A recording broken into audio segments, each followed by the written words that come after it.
main road was empty. It was almost midnight. William had the heater on, rain hammering the windshield. Judy half asleep in the back seat, still holding her grocery bag. They'd been talking about her school project, something about volcanoes. Normal, quiet, safe. Then, the headlights hit her. A woman, white wedding dress, barefoot on wet asphalt, hair plastered to her face, arms hanging loose at her sides, not shielding her eyes from the glare. Not moving, just standing there like she'd forgotten how. Then her knees gave out. Dad dotted. Judy's voice was small. Stop the car. William was already braking. He stepped out into the cold. She was on her hands and knees in a puddle, shaking so hard her breath came out in broken pieces. He crouched down. Her eyes were open, but they weren't finding anything. Not the road. Not his face. Not the light directly in front of her. Please. Her voice barely made it out. I can't see anything. William looked back at Judy, then at the woman. No other cars. No lights. Nothing for miles in either direction. What terrible thing had happened to her? The rain had been building since early evening, coming down the mountain in curtains by the time William Marcus turned onto Route 9, heading home. William was 38 years old, former Marine Corps sergeant, 2 tours in Helmand Province, discharged honorably in 2014, with a commendation he kept in a shoebox under the bed and never talked about. He was broad through the shoulders, carried himself with the economy of movement that comes from years of learning that every unnecessary action has a cost. He had been a widower for 22 months. He had a daughter. He had a cabin on Crawford Pass and a debt to Cascade Valley Bank that he was managing, one folded letter at a time, in the back pocket of his jeans. In the back seat, Judy Marcus was 9 years old and almost asleep, still holding the grocery bag from the store in town like it contained something irreplaceable. They had been talking about her school project. Volcanoes, the way lava moves slower than people expect, but still destroys everything in its path. Normal conversation. Quiet. Safe. On. The kind of ordinary that William had learned in the 2 years since Claire died, to hold carefully. Not take for granted. Just hold. Then the headlights swept around the bend and found her. His foot hit the brake before his mind finished processing what his eyes were seeing. The car shuddered to a stop on the wet asphalt, headlights throwing the scene into sharp relief. A woman in a white wedding dress, barefoot, standing in the middle of the road with her arms at her sides and her head tilted slightly upward, not toward the light, just upward, like she was listening for something no one else could hear. She didn't react to the car, didn't flinch at the headlights. Then her knees gave out and she went down into the puddle. Dad. Judy's voice came from the back seat. Small. Certain? Stop the car. Already stopped, William said. He was already opening the door. The cold hit him immediately, wet, sharp, the particular cold of a mountain storm that means business. He scanned the road in both directions. Nothing. No other vehicles, no tire tracks in the rain except his own, no lights anywhere in the darkness beyond the tree line. Whoever she was, she had not arrived here by car. Or if she had, the car was gone. He crouched beside her. She was on her hands and knees, shaking with the deep, uncontrolled shudder of someone who had been cold for a long time. The wedding dress was soaked through, gray with road water, the hem torn at the back. Her feet were bare and cut in several places. Her hair was plastered flat against her face. Her eyes were open. That was the first thing that worried him. Open but not tracking, not finding his face, not reacting to the light, not locating anything in the world in front of her. Hey. He kept his voice low, level. The voice he'd learned to use when someone was badly hurt and needed a sound to hold on to. Can you hear me? Her head turned slightly, toward the sound, not toward him. Please." The word came out fractured, like she'd been saving it. I can't see anything. Please." William did what he had been trained to do in situations where emotion would cost time. He assessed. Eyes open, pupils fixed and unresponsive to direct light. No obvious head wound. Breathing labored but present. Hands cut, but not deeply. Core temperature dangerously low. He could feel it through the thin fabric of the dress when he put his hand briefly on her shoulder. He looked back at the car. Judy had her hands pressed flat against the inside of the windshield, watching. Her expression wasn't fear. It was the focused, quiet attention of a child who had learned early that some situations require you to be useful, rather than scared. William made his decision. He made it the way he made most decisions, quickly, without ceremony, and without needing to explain it to himself. He picked her up and carried her to the car. She didn't resist. She didn't speak again. She held herself very still, in the way of someone who has learned that stillness is a form of survival. That if you stop moving, stop demanding, stop needing things, you become less of a target. He noticed that too. Filed it away. Judy had already moved to one side of the back seat. She said nothing as William settled the woman in. Nothing as he buckled her in like she was made of something that could break. Just watched, with those steady dark eyes, and when the woman's head fell slightly forward, Judy reached out and put one small hand over the woman's cold fingers. Not squeezing. Just there. The cabin was 11 minutes away in good weather. Tonight it took 23. William drove carefully, both hands on the wheel, and in the rear-view mirror, he could see Judy sitting very straight and very still. Her hands still resting over the stranger's, and the stranger's eyes still open and still finding nothing. The cabin became a different kind of place the moment he carried her through the door. William set her on the couch and moved immediately, the way he always moved when there was something concrete to be done. Light the fire. Find the blankets. Locate the first aid kit under the sink, military grade, restocked every 3 months. He had kept it stocked through force of habit long after the habit stopped having a name. While he worked, the cabin revealed its inhabitants the way spaces always do, through what was on the walls, what was on the refrigerator, what had been kept, and what had been let go. On the wall, a framed photograph of a woman laughing at something off camera, taken at a lake in the summer of 2019. 2 service medals on a small wooden mount. A cluster of a child's drawings pinned near the window, overlapping slightly, the newest ones on top. On the refrigerator, a letter from Cascade Valley Bank, held up by a magnet shaped like a fish. Judy bumped it on her way to the kitchen and it drifted to the floor. William picked it up without breaking stride, folded it in thirds without reading it. He already knew what it said, had been knowing what it said for 18 months, and put it in his back pocket. He had borrowed $62,000 when Claire was diagnosed. The treatments weren't covered and he hadn't thought twice. He was still paying it back, would be for another 18 months, and he had made a decision early on that this fact would live in his back pocket and nowhere else. Not because he was ashamed, because it was his to carry, and he didn't need an audience for it. Judy, for her part, did what Judy did. She found the next right thing and did it without being asked. She was 9 years old and had grown up in the specific way of children who lose a parent early. Not hardened, not bitter, but attentive. Calibrated to the emotional temperature of rooms. Able to read what a person needed before the person had finished deciding they needed it. Her father had given her that, without meaning to, by being honest with her from the beginning. Not about everything, she was 9, but about the things that mattered. That her mother was sick. That sick didn't always get better. That people could love you completely and still leave, because the body makes its own decisions. Judy had grown up understanding this.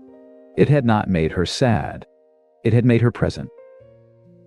She pulled the heavier blanket from the shelf, the cedar-smelling one, her mother's, folded it carefully, and draped it over the woman's legs, filled a mug with water, and set it to heat. Then she sat cross-legged on the floor with her sketchbook and pencil, and began to draw, slowly, without staring. After a few minutes she said quietly, To no one in particular. My name is Judy. I am not going to ask anything. You can just rest.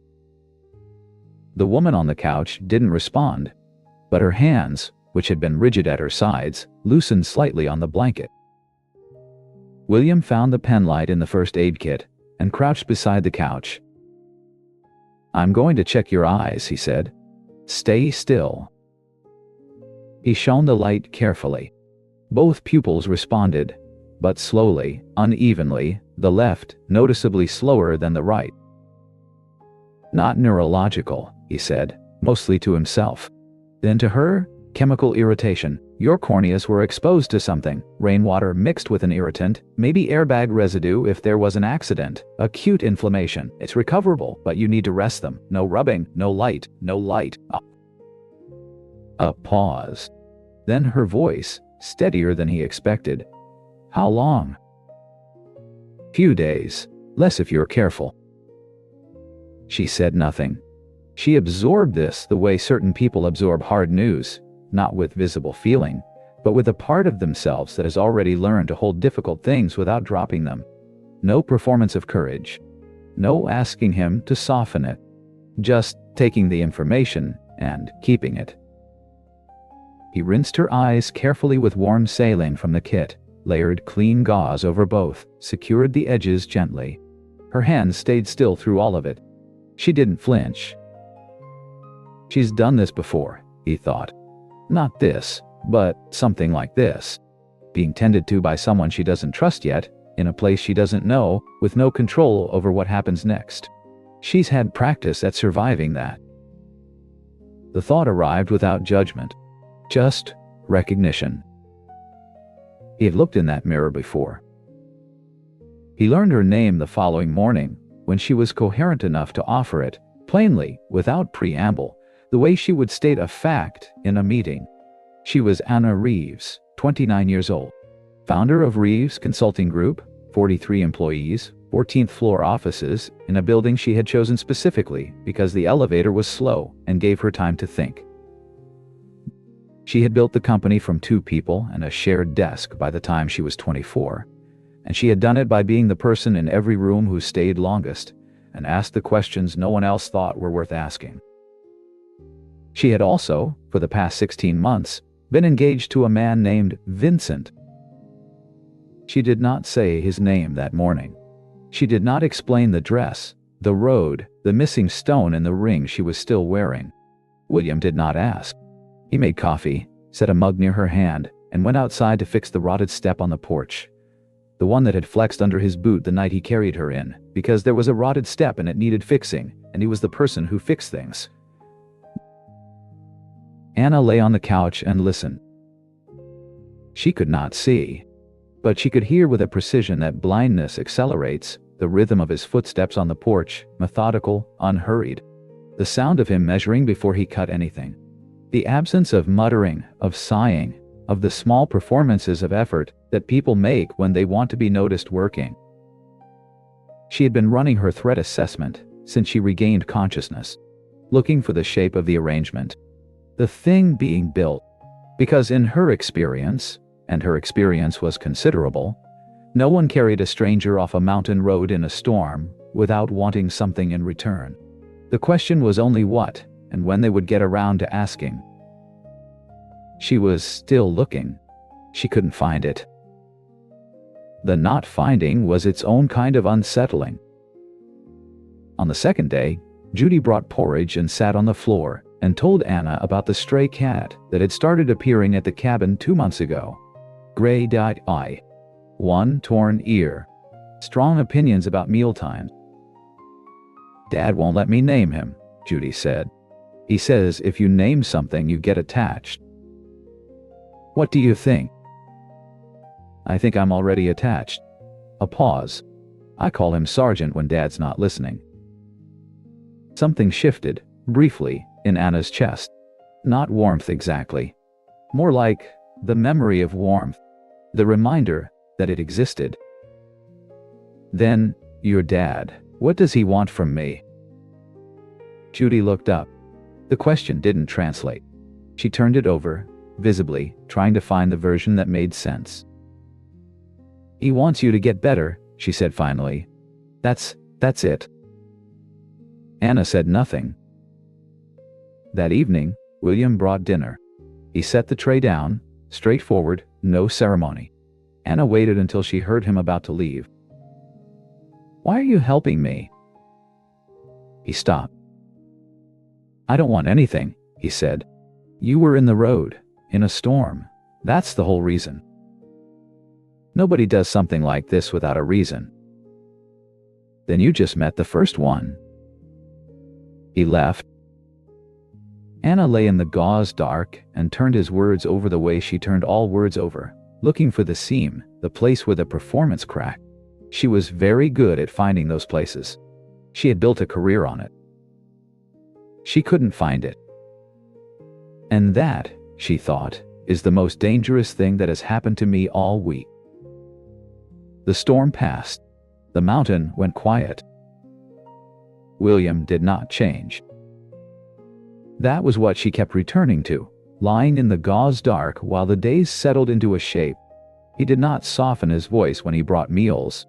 He did not linger for approval. He moved through the cabin as he had always moved, the same footsteps, the same rhythm, as if her presence had been added to the existing order of things without requiring him to become someone else.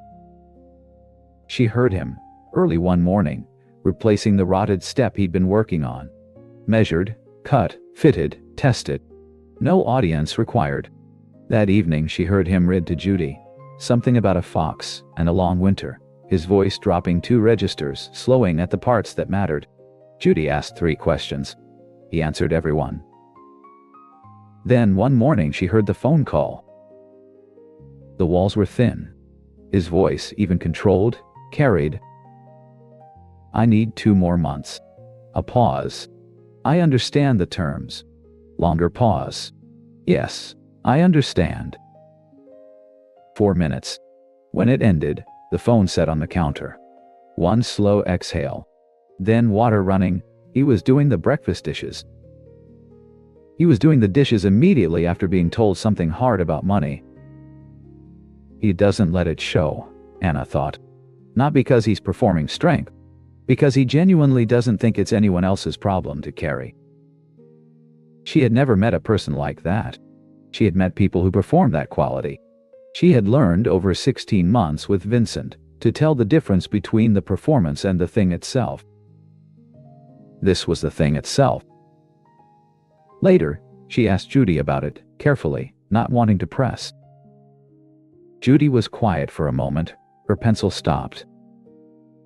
He borrowed money when Mom got sick, she said. For the treatments. A beat. She didn't make it, but the money's still there. She added, in the careful way of a child who has learned which topics stay closed.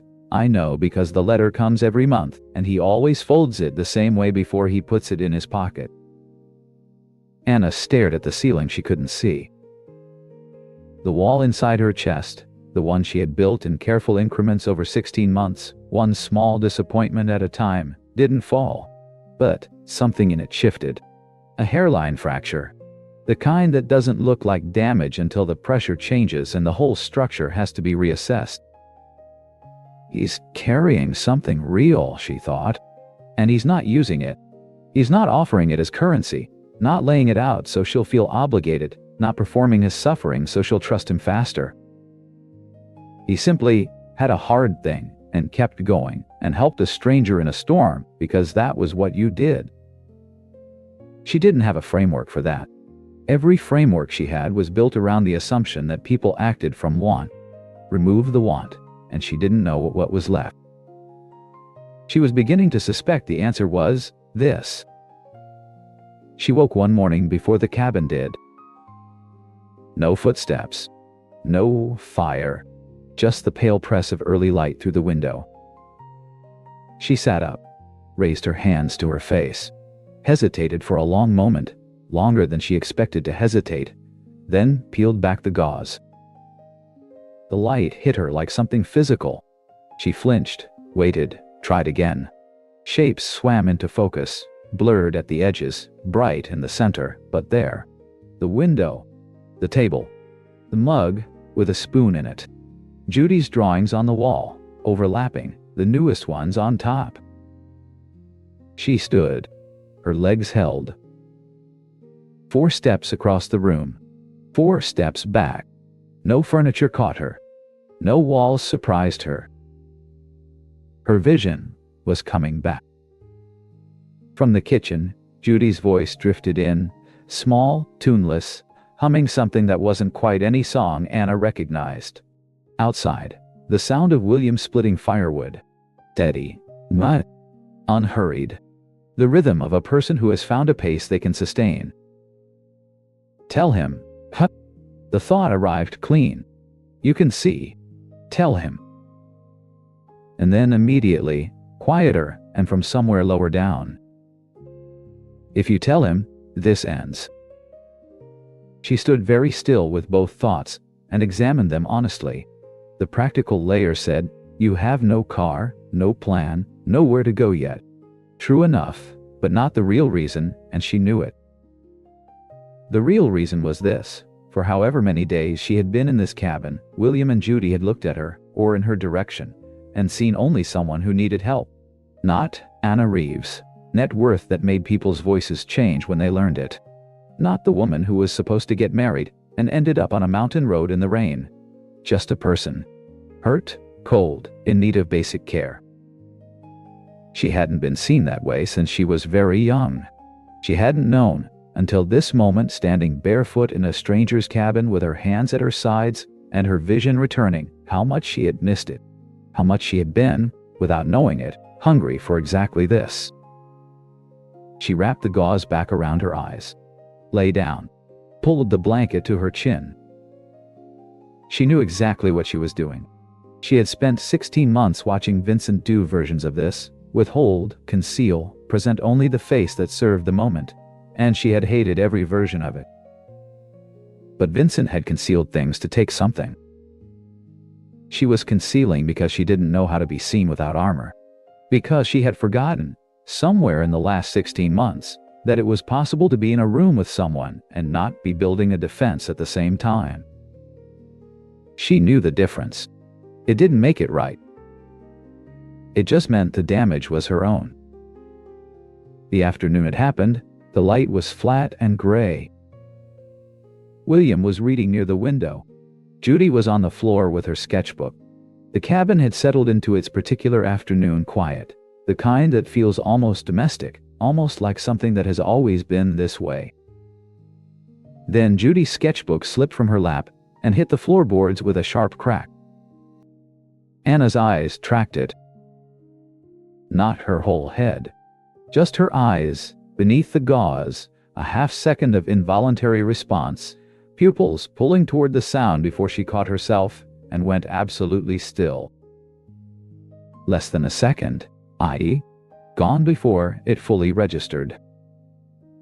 But William was by the window, and the light was coming through at the angle that reveals small movements, and he had spent 4 years in a place where the things that happened between 1 second and the next were the things that mattered most.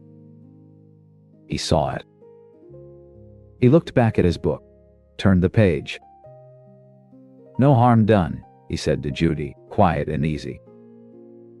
But that evening was different in a way that had no single visible cause. He brought dinner and left without the small pause he'd developed, the one where he'd stand for a moment near the doorway, not quite staying, not quite going, a pause that Anna had come to recognize as the closest thing he had to small talk.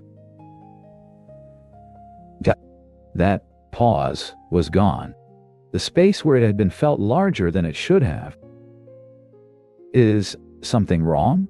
Anna asked. No, William said. His voice exactly the same, as always, and yet emptier in a way she couldn't name and didn't know how to argue with. He left. Anna lay in the dark after he left and waited for the familiar sensation. The hot, disorienting shame that came after Vincent corrected her, the desperate scramble to identify the mistake so she could undo it before he made it worse. It didn't come. What came instead was something heavier, stiller. It sat in her stomach and didn't move and didn't perform itself and didn't ask for anything. This is guilt, she thought. My fault. Clearly. Entirely. Not because someone had told her so. Because she could locate it herself, cleanly, without confusion. She had done something wrong, and she knew what it was, and she knew why, and there was no way to make it someone else's problem. She hadn't known she could still feel that with such clarity. Vincent had spent 16 months teaching her, very patiently and very skillfully, that her perceptions were unreliable, that what she felt about situations was usually disproportionate, usually an overreaction, usually something to be managed rather than trusted. She had absorbed enough of it to stop trusting herself. But this, she knew. This was real. This was hers. The clarity was painful. It was also the first thing in days that felt entirely real. His name was Daniel Cho. 34 years old. 6 years as Anna's executive assistant, a title that failed to capture what he actually did, which was anticipate problems before they had names, hold 14 threads simultaneously without writing any of them down, and stand in rooms where he was consistently underestimated without adjusting his expression. He was quiet, in the specific way of people who have learned that saying less means you hear more. He had been trying to find Anna for days. What William had done, and Anna would learn this later when it mattered, was simple. On the second day, after Anna's phone had charged enough to power on, he had seen the string of missed calls from a contact saved only as D. He hadn't opened the messages. He had called the number back, said, "She's here, she's okay. If you're who you say you are, I'll give you the address." Then, he had waited. Daniel had arrived in 4 hours. He came at dusk, his coat dark with road mist, the particular exhaustion in his eyes of someone who has spent days not letting himself imagine the worst. William was already in the doorway when he heard the car on the gravel. The two men looked at each other across the porch. "She's okay," William said. "Come in." He gave them the back room and went outside. The cabin was small enough that through the wall he could hear the shape of the conversation, not every word, but enough.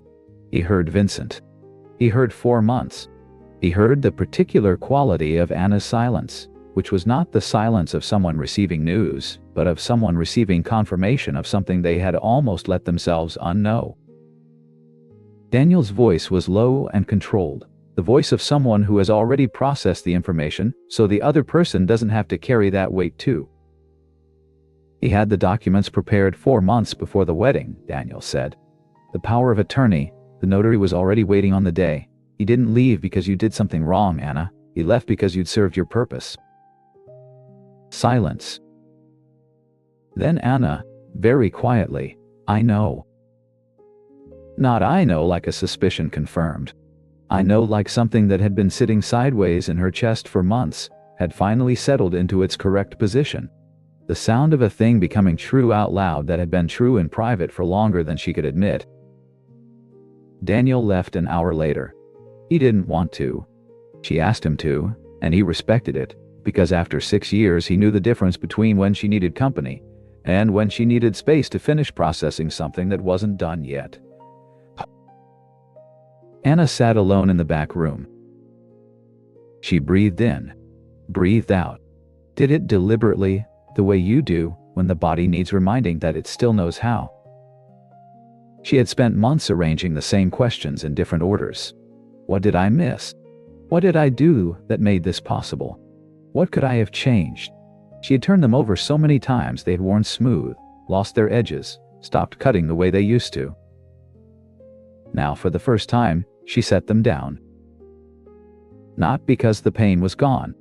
The pain was still there, solid behind her sternum, a presence she suspected would be there for a long time yet. But the guilt, the specific suffocating kind that comes from believing you could have prevented something if you had only been better, smarter, less, that lifted. An inch. Enough to breathe differently. Vincent had decided before she walked into the room, before she said anything, signed anything, trusted anything. The outcome had been fixed. She had simply been the last to know. That was the hardest thing. And it was also, strangely, the first thing that felt like solid ground. William sat on the porch steps long after Daniel's headlights disappeared down the mountain. The cold had settled back in. His breath made small clouds in the dark. He had heard enough to understand who she was, or at least, the shape of what had been done to her. He sat with that information the way he sat with most difficult things, without rushing to a conclusion, without immediately deciding what it meant. After a long time, one question arrived that hadn't come before.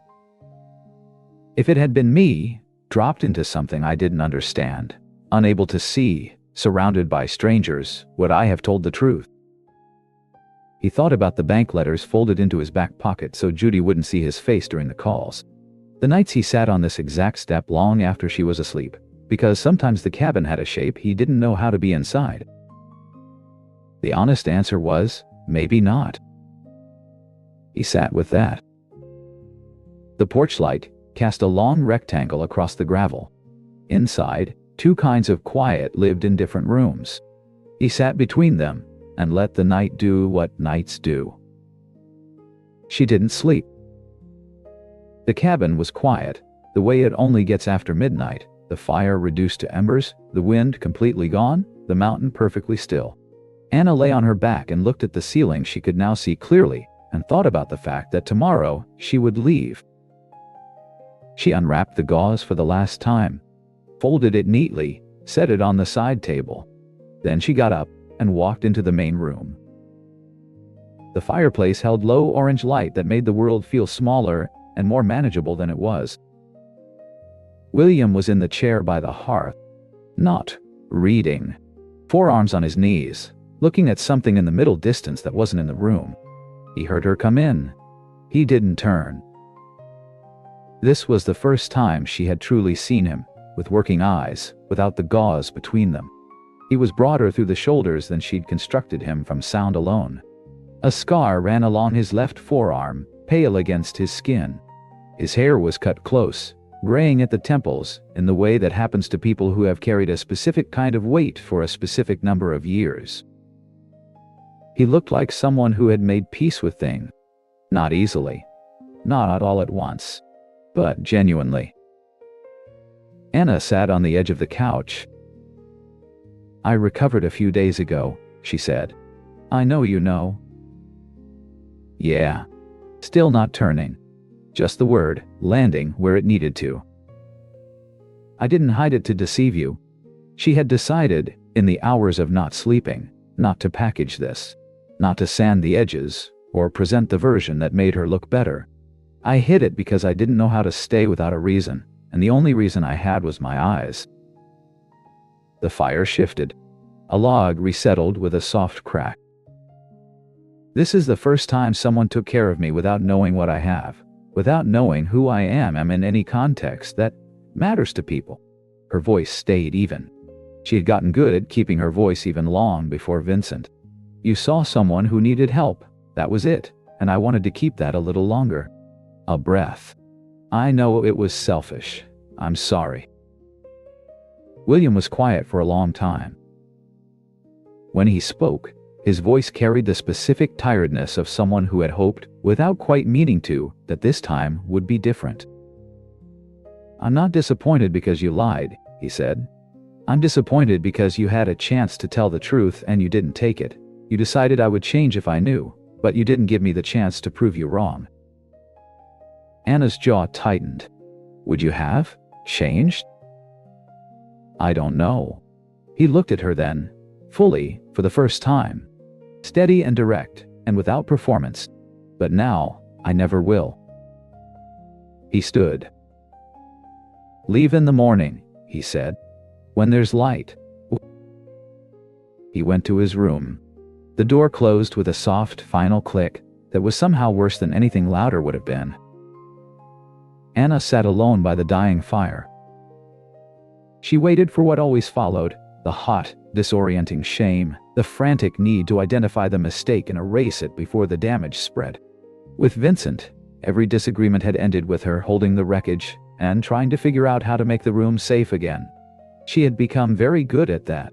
It had cost her things she hadn't noticed losing until they were gone. It didn't come. What came instead was something quieter. Cleaner. William had told her the truth, plainly, without cruelty, without leverage, without making her guess at the shape of his disappointment. He was hurt. He had said so. He had not made a weapon of it. He had simply handed her the real thing and stepped back and let her hold it. She had never had a disagreement that ended that way. She sat with it. The strange, aching gift of being told the truth by someone who didn't need anything from the telling, who wasn't building towards something, who was just telling her because it was true and then letting it be done. That's what it looks like, she thought. That's what I couldn't find the word for. She went to pack the things she hadn't brought. Daniel was waiting at the bottom of the road, engine running, heat on, 4 hours from the city, the way he always was when it mattered. He said nothing when she got in. He had learned in 6 years that she processed in silence before she processed in words, and that rushing the silence cost more than it saved. The mountains passed outside the window, gray and ordinary in the early light. 40 minutes. Then, "Show me everything you have."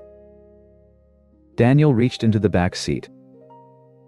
The evidence had been there for months, waiting to be read by someone who wasn't in the middle of it. Internal emails with timestamps placing Vincent's legal team in motion 4 months before the wedding. A power of attorney with 2 clauses buried in the appendix that no person in full possession of their judgment would sign. And yet, there was her signature, dated during the period she now understood had been carefully, methodically engineered to be the most disorienting of her life. 2 former employees, let go without cause in the same week, both willing to speak. Anna read every page twice. Closed the folder. Looked at the road ahead. "He's already moving," Daniel said.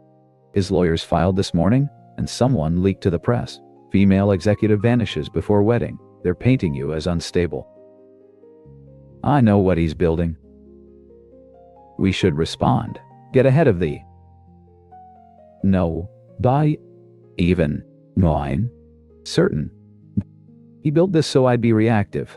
So everything I do looks like a woman causing damage. I'm not going to fight on his ground." Daniel was quiet a moment. "Then what?" "We go directly to the board." 3 weeks later, Anna Reeves walked into the 12th floor conference room at 9 a.m. on a Tuesday.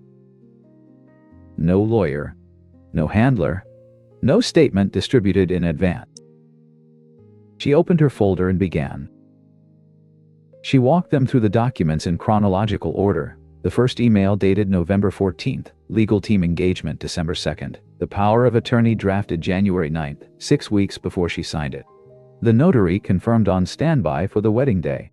The 2 employees. The timestamps. 22 minutes. Not one interruption. Then she looked up and went around the table, name by name. Richard, Marcus, Dean Dotto. Each name flat, without performance. "You didn't sign this, but you were in the room when it was discussed. You chose not to ask questions. You chose not to call me." She let that sit for a moment. "That was also a choice. I'm asking you to make a different one now." The room was very still. They did. Vincent lost board support within 48 hours. The fraud charges followed: asset manipulation, coerced legal documentation, breach of fiduciary duty. His lawyers were good. They weren't good enough. Anna drove home that evening and sat in her apartment without turning on the lights for a long time. She had won. That was the word people would use. What she felt was different. More like recalibration, the slow, quiet process of the floor becoming level again after years of learning to walk at an angle and forgetting that wasn't how floors were supposed to work. She had done it alone, without anyone standing behind her, without needing anyone to believe her first. She had given the board the evidence and the space to choose.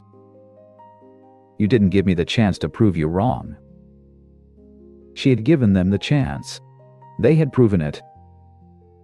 She sat in the dark and thought about William, and thought about what it meant that his voice had been somewhere in that room with her, quiet and certain. Then you just met the first one. A month after the board meeting, Daniel set a document on her desk. "Found this in the asset review," he said. "One of Vincent's holding companies had a secured interest in a land parcel on Crawford Pass, part of the collateral freeze. The seizure order was pending, but it's been frozen since the case against Vincent locked his associated assets." He paused. "It's the same address." Anna looked at the document for a long moment. "The bank debt?" she said. "Still active. Minimum payments, 18 months left." She sat back. She thought about a letter folded in thirds into a back pocket. A 4-minute phone call through thin walls. "I need 2 more months. I understand the terms." Dishes being washed immediately after. She thought about a man who carried a debt quietly, who split firewood at 6 in the morning before anyone was awake, who picked up a stranger in a wedding dress because there was a person in the road, and that was reason enough. She sat with the information for exactly 1 full day. Then she called Veterans Forward Fund, a non-profit she had supported anonymously for 2 years, and asked them to process a targeted debt clearance. No name attached. Routing number, reference code, done. Then she called her lawyer and confirmed the land seizure order would remain frozen through the conclusion of Vincent's case. She did not contact William. That evening, Daniel stood in her office doorway with his deciding whether to say it expression. "Why didn't you just tell him?" he asked. Anna looked up. "Because I didn't do it so he would know," she said. "I didn't do it to prove anything or to balance anything. I did it because it was the right thing, and I was able to." Daniel looked at her for a long moment. "You know what that sounds like," he said. "What?" "That's exactly what he said to you, when you asked him why he helped you." The office was quiet. Anna looked back down at the papers on her desk. Her hand had gone still on the page, not gripping, not pressing, just resting. The way hands rest when the body finally stops bracing for what comes next. She had not set out to become someone different. She had spent several days near a person who was simply already the thing she hadn't believed existed, and somewhere in the watching and the listening and the slow work of being seen without armor, something in her had reorganized itself, quietly, without announcement, the way real changes happen. Not because he tried to change her, just because that's what happens when you spend enough time near something true. 2 months is long enough to know whether something was real, long enough to find out whether you changed or just thought you did. She didn't call ahead. She had drafted the call 3 times in her head, prepared for every version of what he might say, mapped the contingencies. Then she put the phone down. Because preparing for every version was exactly what she had always done, and she was trying, carefully, imperfectly, 1 day at a time, to stop doing it to herself. She drove up alone on a Saturday in late March. The road was dry. The mountain looked smaller in daylight, more ordinary. Less like the place where something broke and more like just a mountain. She almost turned around twice. She kept driving. The gravel crunched under her tires. The engine was still ticking when the cabin door opened. Judy came out at a run. She caught Anna's hands with both of hers and held them without preamble. "No, miss, no, the lady from before. Just Anna," said the way children say names when they mean I was hoping it would be you. She was grinning with her whole face, unself-consciously, the way 9-year-olds grin when something they wanted actually happens. Anna's throat did something she hadn't expected.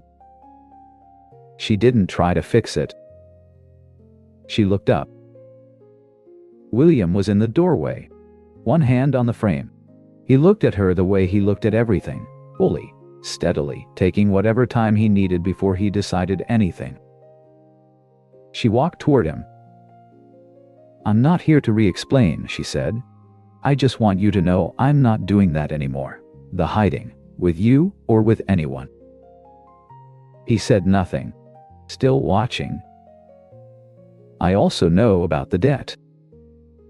Something moved across his face. Not anger. Something quieter. How, Bentley? Daniel found it in the asset review. I should have asked first. I'm sorry if that's not what you... Anna, ... She stopped. Thank you, he said. 2 words, straight across, no ceremony. The way he did everything, directly, without wrapping it in something it didn't need to be wrapped in. She nodded. Her eyes were warm, and she let them be. I didn't come to ask for anything, she said. I came because this is the only place I've felt like a person, not a position, not a case. She held his gaze. You mattered. This place mattered. I wanted you to know that, whatever you want to do with it. William looked at her for a long moment. Then he looked at Judy, who was standing between them holding Anna's hand, watching her father with the patient, clear-eyed attention of a child who has already decided how she feels and is simply waiting for the adults to find their way there. Judy, he said. Yeah? Go get another mug. She tilted her head. What for? The corner of his mouth moved. Just slightly. Because we have a guest. Judy's face opened completely. She turned and ran back into the cabin, her footsteps loud and bright on the wooden floor, and from inside came the sound of the cabinet opening, the particular clatter of ceramic on ceramic, and then her voice calling back, Do you want the blue one or the one with the chip in it? William looked at Anna. Anna looked at William. Blue, she called back. He stepped back from the doorway. Not a declaration. Not a promise. Not forgiveness packaged into a speech. Just a door, held open. The simplest possible gesture. The one that meant, this can continue if you wanted to. She stepped through. She had no contingency. No read on the room. No angle she was working toward. She had driven 4 hours up a mountain road on a Saturday in March without knowing what she would find, and she had done it anyway because that was what it felt like to stop preparing for the worst and start making room for something else. The not knowing sat differently than it used to. It used to live in her throat, tight, vigilant, always scanning. Now it was lower, quieter. Something that felt, if she was careful about naming it, like the early, tentative shape of trust. Inside, the fire was going. 3 mugs on the counter. Judy on the floor with her sketchbook, already drawing, 2 figures in a doorway, and between them a small girl with her arms open. Not quite how it happened. Exactly how it felt. On Anna's left hand, the ring, bare now. The missing stone was gone for good. She had stopped noticing the absence 3 weeks ago, and only realized it now, standing in the doorway with the warmth of the fire reaching her. Some things don't end. They just find the shape they were always trying to reach. Outside, the mountain was quiet. The door stayed open. Some people enter your life not through a door you opened, but through a storm you didn't see coming. They don't arrive with explanations. They arrive in the middle of the road, barefoot, in a dress that belonged to a version of themselves they thought they had to be. And sometimes the person who stops, the one who picks you up without asking why, is carrying something heavy too. Something folded quietly in a back pocket, never shown, never used as currency. This story is about what happens when 2 broken things exist in the same space long enough to stop pretending they aren't broken. It is about the specific courage it takes to be seen without armor, to step through a door not knowing what's on the other side, to help someone not because you'll be thanked, but because it's simply the right thing, and that has always been enough. Trust is not given, it is built. Slowly, imperfectly, one honest moment at a time. And sometimes, the first step is just someone leaving a door open and someone else being brave enough to walk through it. If this story touched something in you, drop a comment below. Tell me which moment hit hardest. Was it the door left open? The folded letter in the back pocket? Or something quieter you recognized in yourself? Your words are what keep these stories alive. Like if you stayed until the end. Subscribe if you want more stories about the kind of people who show up when it matters, and the ones who finally let them.